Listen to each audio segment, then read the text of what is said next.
version, la V16 de ce qu'on entend, ce qu'on a entendu cet été. Parce que curieusement, il n'y a pas que des gens qui sont partis en vacances cet été.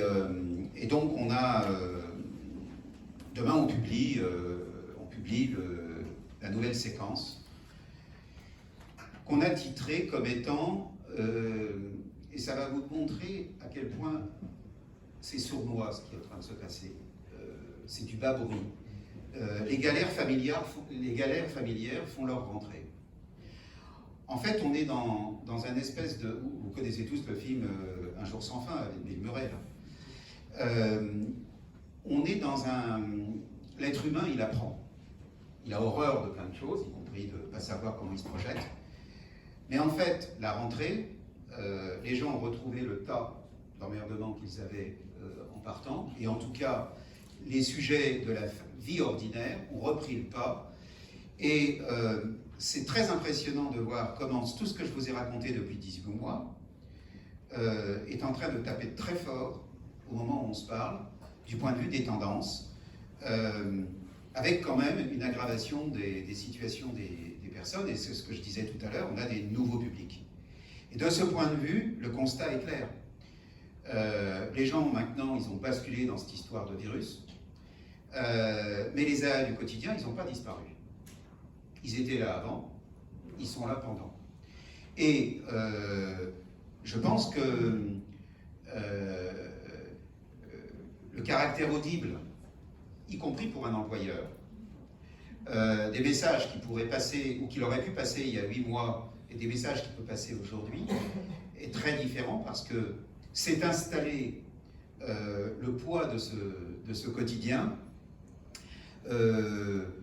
avec finalement un phénomène sanitaire qui est devenu insupportable pour certains, je pense, mais dont la principale préoccupation, c'est pas la santé, mais c'est le poids de ce quotidien familial et professionnel, indissociable, et la confusion avec le sentiment de confusion et le besoin d'accompagnement, parce qu'il y a toujours de la confusion dans ce qu'on est en train de vivre, on n'est pas habitué à ce qui est en train de se passer.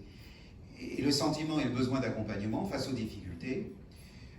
Et là, je dirais que ce qui est très dangereux, c'est que ce n'est pas une catégorie sociale où c'est très horizontal. Puis après, il y a des trucs qui sont très violents. Là, j'ai un verbatim, j'ai perdu mon travail et ne touche que 300 € d'aide mensuelle. De vous à moi, comment je vais faire pour m'en sortir avec un loyer à payer, les factures et j'en passe. Qu'est-ce qui va se passer? Et des gens comme ça, il y en a des tonnes. Parce qu'entre le moment où, je le disais, on était dans l'emploi, et la question de l'emploi d'ailleurs est un sujet, on va nous annoncer qu'on est à 8%. Donc on va nous annoncer que les chiffres de l'emploi sont très forts, enfin sont très bons, mais en fait c'est pas de ça dont on parle, c'est de toute autre chose. Voilà. Donc vous aurez le je ne sais pas si c'est d'ailleurs c'est un privilège pour tout le monde, hein, ils en ont un peu ras-le-bol je pense, mais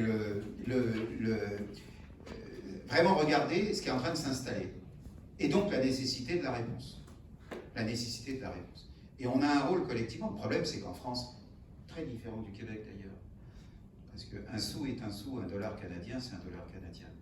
Et on a beaucoup de mal à travailler ensemble, finalement, dans cette réponse. Alors pivotons un peu sur la personne. Je vous laisse la place, mesdames, parce que... Merci.